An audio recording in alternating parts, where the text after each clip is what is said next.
Hello. Hello. Hello दोस्तों, कैसे हैं आप सब। मैं आपका दोस्त अर्पित सिंह। आज हम जानेंगे भारतीय संविधान। तो सबसे पहले हम जान लेते हैं संविधान क्या होता है।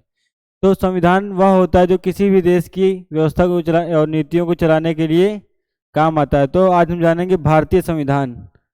तो भारत का सर्वोच्च विधान है जो संविधान सभा द्वारा 26 नवंबर 1949 को पारित हुआ तथा 26 जनवरी 1950 को लागू हुआ। यह दिन 26 नवंबर भारत के संविधान दिवस के रूप में घोषित किया गया है, जबकि 26 जनवरी का दिन भारत में गणतंत्र दिवस के रूप में मनाया जाता है। भारत के संविधान का मूल आधार भारत सरकार अधिनियम को माना जाता है। भारत का संविधान विश्व की किसी भी गणतांत्रिक देश के सबसे लंबा लिखित संविधान है।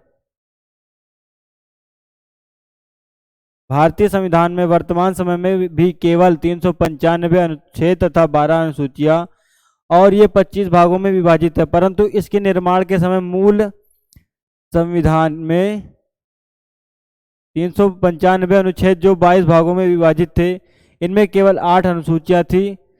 संविधान में सरकार के संसदीय स्वरूप की व्यवस्था की गई है, जिसकी संरचना कुछ अपवादों के अतिरिक्त संघीय है। केंद्रीय कार्यपालिका का संवैधानिक प्रमुख राष्ट्रपति है।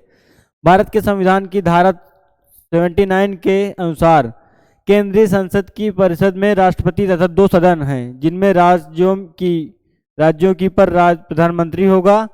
राष्ट्रपति इन मंत्रिपरिषद की सलाह के अनुसार अपने कार्यों का निष्पादन करेगा। इस प्रकार वास्तविक कार्यकारी शक्ति मंत्रिपरिषद में निहित है, जिनका प्रमुख प्रधानमंत्री है, जो वर्तमान में नरेंद्र मोदी हैं। मंत्रिपरिषद सामूहिक रूप से लोगों के सदन के प्रति उत्तरदायी होते हैं। प्रत्येक राज्य के एक विधानसभा होती है। उत्तर प्रदेश, बिहार, महाराष्ट्र, कर्नाटक, आंध्र प्रदेश और तेलंगाना में एक ऊपरी सदन है, जिसे विधान परिषद कहा जाता है। राज्यपाल राज्य का प्रमुख है। प्रत्येक राज्य का एक राज्यपाल होगा तथा राज्य की कार्य शक्ति उन्हें निहित होगी। संविधान की 7वीं अनुसूची में संसद तथा राज्य विधायकों के विधायी शक्तियों का विवरण किया गया है तथा इस अनुसूची में सरकार द्वारा शुल्क एवं कर लगाने के अधिकारों का उल्लेख है।